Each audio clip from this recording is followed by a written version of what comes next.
అధ్యక్ష చెల్ల చెల్ల తీహార్ జైల్లో ఉంది అధ్యక్ష అని బాగా ఆయన ఒక ఎమోషన్ అయి మాట్లాడుతున్నాడు. అది న్యాయస్థానంలో ఉన్న ఇష్యూ, పోయి లాక్కొచ్చుకోలేరు కదా.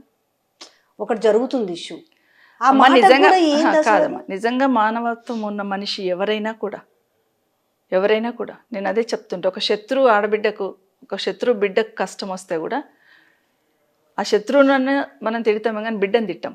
పాపం ఆ పిల్ల అంటాం. ఈరోజు ఒక ఆడబిడ్డ, తెలంగాణ ఆడబిడ్డ పోయి అక్కడ ఉంది, ఎందుకుంది అనేది అందరికీ తెలుసు. రాజకీయ కోణంలో ఏ విధంగా చేశారనేది తెలుసు. సరే, ఏదైనా అది న్యాయస్థానంలో ఉన్న సమస్య. అన్న ఏం చేస్తాడు? న్యాయపరంగా ఆయన చేసే ప్రయత్నం ఆయన చేస్తూ ఉన్నాడు. అసలు అప్రస్తుతం కదా, ఆ ఇష్యూ అక్కడ మాట్లాడడం అనవసరం కదా. ఎందుకు మాట్లాడాలి అంటే అవమానించాలి. మానవత్వం లేకుండా మాట్లాడడం, అవమానించడం. నన్ను నమ్ముకుంటే నేను ముందు లైన్లో కూర్చున్నట్టే, మొన్నటిదాకా నేను కూడా ముందు లైన్లోనే కూర్చున్నా కదా, వాళ్ళతోనే ఉన్నా కదా. ఈరోజు నన్ను నమ్ముకొని వచ్చిన నువ్వు ఆ సీట్లో కూర్చున్నావు, ఈరోజు మమ్మల్ని నమ్ముకున్న మా కేటీఆర్ కూడా ఆ సీట్లో కూర్చుంటాడు రేపు భవిష్యత్తులో. 100% జరిగేది అదే భవిష్యత్తులో. మోసం చేసిర్రు అన్నాడు కానీ పార్టీలోకి మీరే తీసుకొచ్చిర్రు అనే మాటను ఆయన అసెంబ్లీ సాక్షి ఒప్పుకున్నాడు. సీఎం అయిండు, మరి అక్క ఆశీస్సులు ఉంటేనే అయినట్టే కదా. ఈ లెక్కన ఏం నష్టం ఏం జరిగింది అనేది కూడా ఒక క్వశ్చన్ వస్తుంది. నేనేమంటానంటే, మీరు నా మీద అపవాదు వేశారు. ముఖ్యమంత్రి గారు నేను మాట్లాడిన తర్వాత నన్ను మోసం చేసింది అక్క, నేను మల్కాజ్గిరిలో నన్ను పోటీ చేయమన్నది, నాకు ఎంపీగా చేయమన్నది, తర్వాత నన్ను వదిలిపెట్టిపోయింది అని చెప్పాడు. నేను రమ్మన్నాను, నువ్వు ఈ పార్టీకి పెద్ద దిక్కు అవుతావు అన్నాను, మల్కాజ్గిరి పోటీ చేయని చెప్పాను. నన్ను మల్కాజ్గిరి నా కాన్స్టిట్యున్సీ వస్తుందా? మల్కాజ్గిరిలో కాదు. నీకు మోసం చేసినట్టు ఎట్లయితుంది? రెండవది, నిజంగానే ఆ రోజు నేను పార్టీలో నుండి వెళ్ళిపోతున్నాను, 2 days మీడియా అంతా కూడా చూసింది కదా. 2 daysలో ఒక్కసారైనా నాతో మాట్లాడావా? ఒక్కరోజు ఒక్కసారైనా. 3rd day నా కొడుకు కోడలు పోయి చెప్పడానికి పోయారు, మేము ఇట్లా వెళ్ళిపోతున్నాం, నచ్చలేదు, ఇట్లా జరిగిందని. అప్పుడు కదా నువ్వు రియాక్ట్ అయ్యాను. 3 రోజుల తర్వాత నా కొడుకు కోడలు వచ్చి చెప్పకూడదని, అందుకే అన్నీ కూడా నేను పార్టీలోకి వెళ్ళి చెప్పాల్సిన అవసరం ఎగ్జాక్ట్లీ ఒక్కరి గురించి కూడా మాట్లాడకుండా నేను పక్కకి వెళ్ళిపోయినాను, నా పని ఏదో నేను చేసుకున్నాను. సో మాట్లాడలే కదా. రాహుల్ గాంధీ గారికి కలవాలంటే నేను వెళ్ళనా? నేను ఏఐసిసి మెంబర్, అక్కడ నాకు అక్కడ పరిచయాలు లేవా?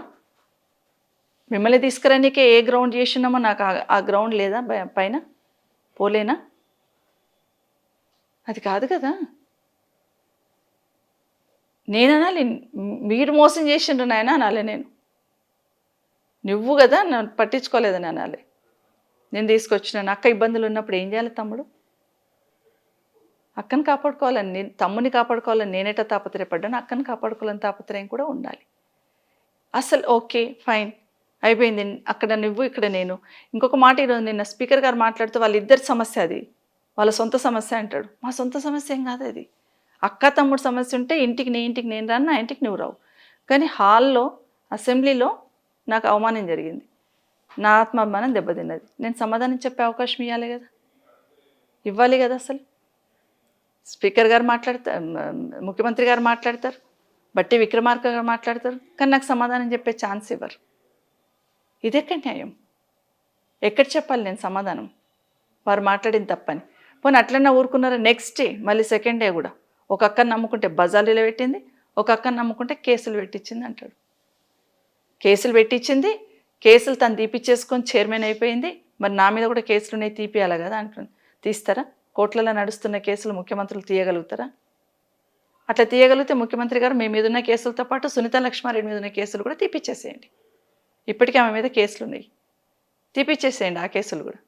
అంత అవగాహన రాహిత్యంతో మాట్లాడితే ఒక ముఖ్యమంత్రి గారు ఏం సమాధానం చెప్తాం మేము? అంత గట్టిగా నోరేసుకొని అరవలేం కదా. మేము బాధ్యతగా మాట్లాడతాం, మాట్లాడిన ప్రతి మాట ఎక్కడ కూడా పొల్లు పోకుండా మాట్లాడుతూ ఉంటాం.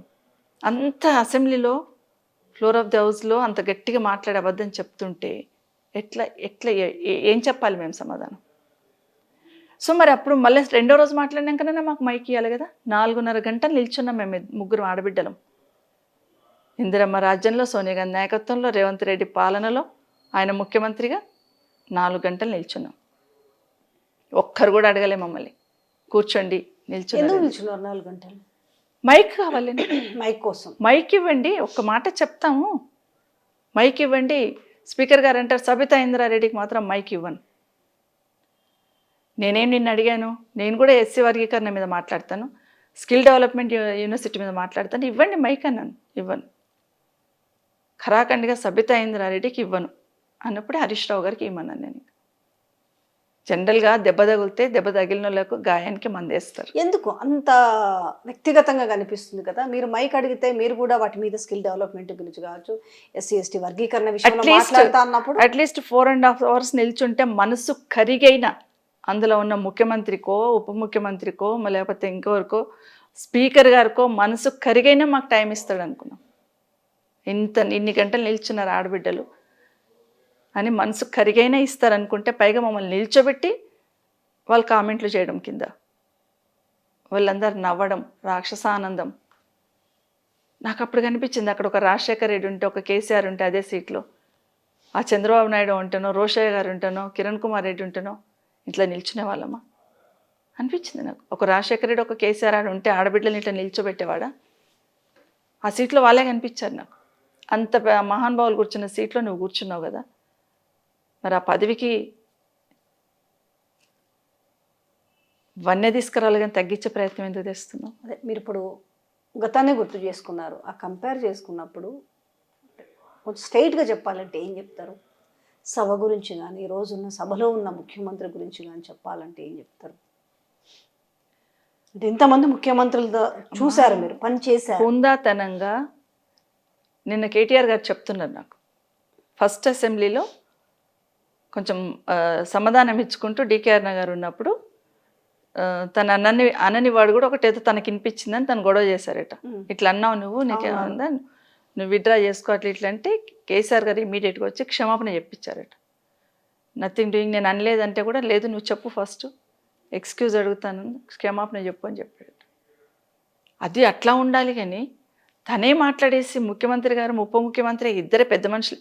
అందుకే ఈరోజు అందరి ఎమ్మెల్యేలు అవే మాట్లాడుతున్నారు. ఏం అవమానం జరిగిందమ్మా నీకు, ఏమైంది నీకు అంటున్నారు. అంటే నీ ఇంట్లో అక్క చెల్లెల్ని ఏ ముఖం పెట్టుకొని వస్తావు అంటే, ఇప్పుడు జనరల్గా ఇంట్లో ఉన్నప్పుడు ఏదైనా పనికోతుంటే భర్త చనిపోయిన ఏ ముఖం పెట్టుకొని వస్తావు పక్కకో అంటారు. ఇక్కడ అదే జరిగింది కదా మాకు, ఇక్కడ అదే అవమానం జరిగింది కదా. అదే రాజశేఖర రెడ్డి గారు గుర్తుకొచ్చారు. పాదయాత్ర స్టార్ట్ చేస్తున్నప్పుడు నా దగ్గర నుండి చేస్తుంటే వద్దన్నాను నేను. ఎందుకు వద్దంటున్నావమ్మా అని అడిగారు. మమ్మల్ని అపశకనం అనుకుంటుంది సమాజం, నా దగ్గర నుండి చేయొద్దన్నా అన్నాను. నథింగ్ డూయింగ్, నీ దగ్గర నుండే చేస్తాను, ముఖ్యమంత్రి అయినాక గవర్నమెంట్ అయినాక వచ్చినాక కూడా నీ దగ్గరనే మొదలు పెడతా ప్రతి ప్రోగ్రామ్ అని చెప్పాడు. ప్రధానమంత్రి వస్తే నా దగ్గర తీసుకొచ్చాడు, సోనియా గాంధీ వస్తే నా దగ్గరికే తీసుకొచ్చారు. రాజశేఖర రెడ్డి గారు ఏ ప్రోగ్రాం చేసినా ఆయనే చేసేవాడు. చెవెళ్ళ చెల్లెమ్మ అన్నది రాజశేఖర రెడ్డి గారి పిలుపు, అది కాంగ్రెస్ పార్టీ పిలుపు కాదు, అది రాజశేఖర రెడ్డి గారి పిలుపు. చెవెళ్ళ చెల్లెమ్మ మనస్ఫూర్తి ఆశీర్దిస్తే నాకు అన్ని విజయాలు వస్తాయి అని చెప్పి రాజశేఖర రెడ్డి గారి మాట అది. ఈరోజు నేను ట్విట్టర్లో వీళ్ళందరూ సోషల్ మీడియాలో తిప్పుతున్నారు కదా, ఆ బిరుదు ఇచ్చింది కాంగ్రెస్ పార్టీ కాదు, రాజశేఖర రెడ్డి గారు. ఇంకొక మాట బట్టి గారు మాట్లాడుతూ చాలా హార్ష్గా, ఏదో 10 ఏళ్ళు మిమ్మల్ని మంత్రిగా చేసినాం, పదవులు ఇచ్చినాం నీకు అని మాట్లాడుతున్నారు. కొత్తగా పదవులు చూశాను నా కుటుంబంలోనే. ఇంద్రారెడ్డి గారు అప్పటికే 20 ఏళ్ళు ఎమ్మెల్యే, అప్పటికే 5 సంవత్సరాలు మంత్రిగా పనిచేశారు. ఆయన హోమ్ మినిస్టర్గా చేశారు, లేబర్ మినిస్టర్గా చేశారు, విద్యాశాఖ మంత్రిగా చేశారు, జై తెలంగాణ అని పార్టీని పెట్టారు. మీరు ఇక్కడ ఉన్న వాళ్ళు ఎవ్వరు ఇచ్చేయకముందు తెలంగాణ వాదం మరుగున పడిపోతున్న సందర్భంలో మళ్ళీ ఆ వాదాన్ని తట్టి లేపింది మా ఆయన అని గొప్పగా చెప్తాను నేను. జై తెలంగాణ అని పార్టీ పెట్టి, నేను అందుకే చెప్తున్నా, ఇదే ప్లేస్లలో జయశంకర్ లాంటి వాళ్ళు కూర్చున్న ప్లేస్ ఇది, నాకు అదే మెమరీస్తో ఉంటాను నేను. సో జై తెలంగాణ అని పార్టీ పెట్టి అన్ని తెలంగాణ జిల్లాలన్నీ తిరిగి వచ్చిండు ఆయనకున్న పరిధిలో. రాజశేఖర రెడ్డి గారు పిలిచి, నువ్వు ఒక్కడ ఎందుకు తిరుగుతున్నావు, తెలంగాణ పట్ల మాకు కూడా ఉంటుంది, కన్సర్న్ ఉంది, మేము సోనియా గాంధీకి చెప్పి ఒప్పిస్తాం, నువ్వు పార్టీని మర్జ్ చేయి, నువ్వు పార్టీలోకి వచ్చేయని చెప్పి రాజశేఖర రెడ్డి గారు తీసుకెళ్ళి పార్టీని మర్జ్ చేయించుకున్నారు. ఎలక్షన్ అయిన తర్వాత ఇందిరారెడ్డి గారు 8 నెలల్లోనే చనిపోయారు 2000లో. ఆ రోజు రూలింగ్ పార్టీ టీడీపీ. అక్కడ నుండి నాకు రమ్మని, పార్టీలోకి రండి, మీకు ముఖ్యమైన పాత్ర ఇస్తాము రమ్మని చెప్పి అక్కడ నుండి పోర్స్. అప్పుడు అయినా నేను వెళ్ళలేదే. మా ఆయన ఏ కండువా కప్పుకొని ఉన్నాడు, అదే పార్టీలో ఉన్నాను నేను. రాజకీయ అనుభవం లేకపోయినా, ఏమీ తెలియకపోయినా, నా కుటుంబం వాళ్ళందరూ వేరే పార్టీలో ఉన్నా, ఆ రోజు రూలింగ్ పార్టీలో ఉన్నా, నేను ఇదే పార్టీలో కొనసాగాను. తర్వాత 2014లో తెలంగాణ వచ్చిన తర్వాత నాకు టికెట్ ఇవ్వలేదే. నా కొడుకు ఇచ్చినట్టే ఇచ్చి నాకు టికెట్ కట్ చేశారు. కుటుంబంలో ఒక టికెట్ అని మిగతా అవును, ఏం వాళ్ళకి ఇచ్చి. జరిగింది? మిగతా అన్ని కూడా జనరల్గా కుటుంబంలో 2 టికెట్లు నడుస్తూనే ఉంది సాధారణంగా. ఆ రోజు ఒక టికెట్ అంటే మీకు ఇవ్వకుండా ఒకటి ఇచ్చినామని చెప్పినారు కదా, అసలు ఏం జరిగింది 14లో చెప్పండి ఒకసారి. అంటే జనరల్గా పార్టీ పరంగా వాళ్ళకు 2 టికెట్లు ఇవ్వమన్నప్పుడు మిగతా వాళ్ళది వేరుగా ఉండొచ్చు, కానీ నువ్వు as a lady home minister కదా ఫస్ట్ టైం మీ ఫ్యామిలీకి సెపరేట్గా ఇస్తాంలే అని చెప్పారు నాకు. దిగ్విజయ్ సింగ్ గారు ఉండేప్పుడు ఉత్తమ్ వాళ్ళ ఫ్యామిలీకి ఇస్తాం, మీ ఫ్యామిలీకి కూడా ఇస్తామని చెప్పారు. సార్ నేను కూడా హ్యాపీగా ఫీల్ అయిపోయి ఓకే నా కొడుకు ఎంపీ టికెట్ తీసుకున్నా. నిజంగానే ఫ్యామిలీకి ఒకటే ఇస్తాము అంటే అప్పుడు నేనే తీసుకునేదాన్నేమో. నేను లేకుండా నా కొడుకు ఎట్లా గెలుస్తాడు? అది అదే ఏమైంది అనేది ఎప్పుడో నాకు ఎప్పుడో అక్కడే క్వశ్చన్ కదమ్మా. మార్క్ మిగిలిపోయింది ఇప్పుడు అన్నట్టు. 2 ఇస్తాం అన్నందుకే ఫస్ట్ ఎంపీ టికెట్స్ అనౌన్స్ చేశారు. అవును. కాబట్టి నా కొడుకు తీసుకున్నాను. లేదు ఎట్టి పరిస్థితులలో 2 ఇవ్వం ఒకటే ఇస్తామంటే నేను తీసుకునేదాన్నేమో. అయినా కూడా ఒక్క మాట మాట్లాడలేదు. పార్టీకే పనిచేశాను. ఇబ్బంది అనిపించినా కూడా ఒక్క మాట బయట మాట్లాడలేదు. సరే 2009 to 2014 వరకు 2014 వరకు సరే రాజశేఖర రెడ్డి గారు చనిపోయినారు. అప్పుడున్న తెలంగాణ మూమెంట్ అప్పుడే పీక్లో ఉంది. అప్పుడే జగన్మోహన్ రెడ్డి గారి ఇష్యూ పార్టీలోకి వెళ్ళి బయటకు పోతున్న సందర్భంలో జగన్మోహన్ రెడ్డి గారిని అంటే రాజశేఖర రెడ్డి వాళ్ళ ఫ్యామిలీని ఇబ్బంది పెట్టడానికి ఎవరిని కొట్టారు? మాలాంటి వాళ్ళని కొట్టలే. కాంగ్రెస్ పార్టీ ఏం గిఫ్ట్ ఇచ్చింది నాకు? 10 సంవత్సరాలు నాకు మంత్రి పదవి ఇచ్చి దశాబ్ద కాలం మిమ్మల్ని పోషించినాము, పైన కూర్చోబెట్టినాము అంటుంది కదా. చివరికి నాకు ఏం బహుమతి ఇచ్చింది కాంగ్రెస్ పార్టీ? ఏం బహుమతి ఇచ్చింది? మాకు సంబంధం లేకపోయినా, సంబంధం లేదు అని తెలిసినా కూడా మమ్మల్ని కేసులలో పెట్టింది కదా నన్ను. మరి అది బహుమానం అనాలా? అయినా ఒక్క మాట మాట్లాడానా నేను? ఒక్క మాట మాట్లాడలే నా పార్టీ గురించి. ఎందుకంటే నా మీద నాకు నమ్మకం. నేను ఎక్కడ మిస్టేక్ చేయలేదు. ఏ చిన్న ఫైల్లో భూతద్దం పెట్టి వెతికినా ఎక్కడ కూడా తప్పు చేయలేదు నేను. కాబట్టి నా మీద నాకు నమ్మకం. కాబట్టి డేర్గా నేను ఫైట్ చేస్తున్నాను. మరి అది బహుమానం ఇచ్చిండ్రు కదా మీరు. 1, 2 కాదు 5 సిబిఐ కేసులు నా పైన. 1, 2 కాదు. ఒక్కటి ఉంటేనే గుండెలు అదిరిపోతాయి. 5 కేసులు నాకు. భయపడలేదా? ఎందుకు భయపడతాను? తప్పు లేదు నాది. తప్పు లేదు, నాకు తెలిసి నా తప్పు లేదని. తప్పు లేదని తెలుసు. పార్టీలో ఉన్నారు కదా, అంటే కేవలం మీరు వాళ్ళ ముద్ర పడిందన్న అంటే నేపథ్యం రాజశేఖర రెడ్డి గారికి బాగా దగ్గర కదా వాళ్ళ కుటుంబానికి. కాబట్టి ఎవరిని కొట్టాలి? డైరెక్ట్ జగన్మోహన్ రెడ్డి గారు ప్రభుత్వంలో లేరు. నేరుగా ఆయన మీద నెపం నెడితే కుదరదు కదా. ధర్మన ప్రసాద్ గారి దగ్గర ఉన్నారు, సబితమ్మ దగ్గర ఉంది, వెంకటరమణ గారు దగ్గర ఉన్నారు. ఇట్లా కొట్టేశారు మమ్మల్ని. ఒక ఆడబిడ్డని కూడా చూడలే కదా నన్ను. తప్పు లేదని తెలిసినా రాజశేఖర రెడ్డి గారికి దగ్గర ఉన్నామని ఒకే ఒక నెపంతో కొట్టేశారు నన్ను. 5 కేసులు పెట్టారు. ఒక్క మాట మాట్లాడలే. 1 year ముందే నన్ను రాజీనామా చేయమన్నారు. ఒక్క మాట మాట్లాడలే. ఒక్క మాట కూడా మాట్లాడలే. ఎస్, పార్టీ నిర్ణయాన్ని కట్టుబడి ఉన్నాను. నేను అడగలేదు ఆ రోజు కాంగ్రెస్ పార్టీ నాకు ఏదో అన్యాయం చేస్తుందని. అయినా ఇవన్నీ భరించుకుంటూ వస్తే కూడా 2014కి వచ్చేసరికి మళ్ళీ ఒకటే టికెట్ అన్నారు.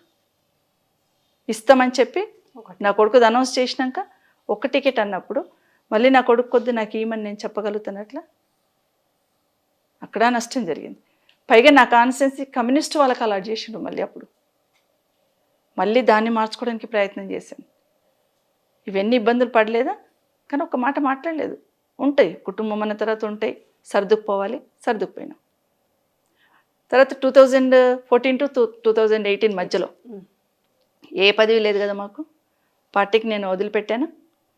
నేను అనుకుంటే అప్పుడే పోతుంటేనేమో కదా. 2000లోనే చంద్రబాబు నాయుడు నాకు మంత్రి పదవి ఇస్తాను, పోలే కదా.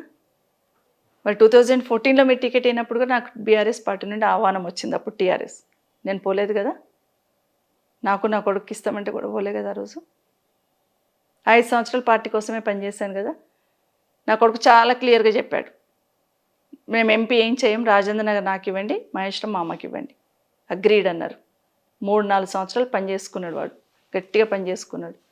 తీరా ఎలక్షన్ దగ్గరికి వచ్చిన తర్వాత 2014లో నా కొడుకు టికెట్ కట్ చేసిండ్రు. ఎందుకు కట్ చేసిండ్రు? సరే 18లో ఎందుకు కట్ చేసిండ్రు? ఇంకా తీసుకొచ్చారు కదా అప్పటికే. ఎగ్జాక్ట్లీ ఎవరి మీద కోపాన్ని ఎవరికి కొట్టేసిండ్రు? ఆ రోజు టీడీపీకి ఇచ్చారు ఆ సీటు. 12 సీట్లలో టీడీపీకి అలాట్ చేశారు. అవును, నేను అడిగాను కూడా, నాకు బీఫామ్ ఇవ్వండి, టీడీపీ వాళ్ళతో నేను మాట్లాడుకుంటాను. రాష్ట్రంలో 12 బదులు 11 వాళ్ళు కమిట్ అవుతారు. ఒకవేళ వాళ్ళు కాకపోతే నేను విత్డ్రా చేసుకుంటానంటే కూడా ఇవ్వలేదు కదా. అయినా కూడా ఒక్క మాట మాట్లాడానా నేను? మాట్లాడలేదే. మీరు కొండా విశ్వేశ్వరరెడ్డి గారు వచ్చారు, ఇంకా సబితమ్మతో పని ఏమి ఉందని రాజకీయంగా మా ప్రాధాన్యత తగ్గించాలనే ప్రయత్నం ఆ 5 సంవత్సరాలు జరిగింది. 14 to 18. 5 ఏళ్ళలో మీ తమ్ముడు ముందడుగులో లేడా? తర్వాత లాస్ట్ 1 ఇయర్లో అయితే గేమ్ ప్లే జరగలేదా? జరిగింది కాబట్టి ఆయన వచ్చిండు కదా, ఆయనకు చాలా ఇష్టమైన నాయకుడు కదా కొండా విశ్వేశ్వరరెడ్డి. మొన్న పార్లమెంట్ ఎలక్షన్లో కూడా ఒక ముఖ్యమంత్రిగా అవతల బీజేపీ క్యాండిడేట్ కొండా విశ్వేశ్వరరెడ్డి అయినా కూడా కొండా విశ్వేశ్వరరెడ్డి చాలా మంచి వ్యక్తి అంటాడు. ఏం సంకేతాలు ఇచ్చావు కిందికి? నువ్వు కొండా విశ్వేశ్వరరెడ్డిని గెలిపించండి అనే సంకేతం ఇచ్చావు. సబితమ్మ మీద నిందేస్తావా నువ్వు? అంత ఇది ఉందా నీకు? నువ్వు కదా గేమ్ ఆడింది, నువ్వు కదా కొండా విశ్వేశ్వరరెడ్డిని గెలిపించాలని ప్రయత్నం చేసింది. స్వయంగా కొండా విశ్వేశ్వరరెడ్డి కొడుకే మనం స్టేట్మెంట్ ఇచ్చిండు బిఫోర్ ఎలక్షన్స్. రేవంత్ రెడ్డి వల్ల మాత్రమే గెలిచినాం, రేవంత్ రెడ్డి మాకు చాలా మేలు చేసిండు, సునీత మహేందర్ రెడ్డిని అక్కడ షిఫ్ట్ చేయడంతో, రంజిత్ రెడ్డిని నిలబెట్టడంతో మేము ఈజీగా గెలిచినాం, రేవంత్ రెడ్డి మాకు ఫేవర్ చేసిండు అని పెద్ద స్టేట్మెంట్ ఇచ్చిండు కదా. సబితక్క మీద నెపం నెట్టేస్తే సబితమ్మ చేసిందంటే ఎవరు నమ్మరు ఇక్కడ. అది ఇవన్నీ ఇటు జిల్లాలో నా ప్రాధాన్యత తగ్గించాలని, ఏదో నా మీద నెపం నెట్టేయాలనే ప్రయత్నం జరుగుతూ ఉన్న విషయంలో గుర్తు చేస్తున్నాను ఒకసారి.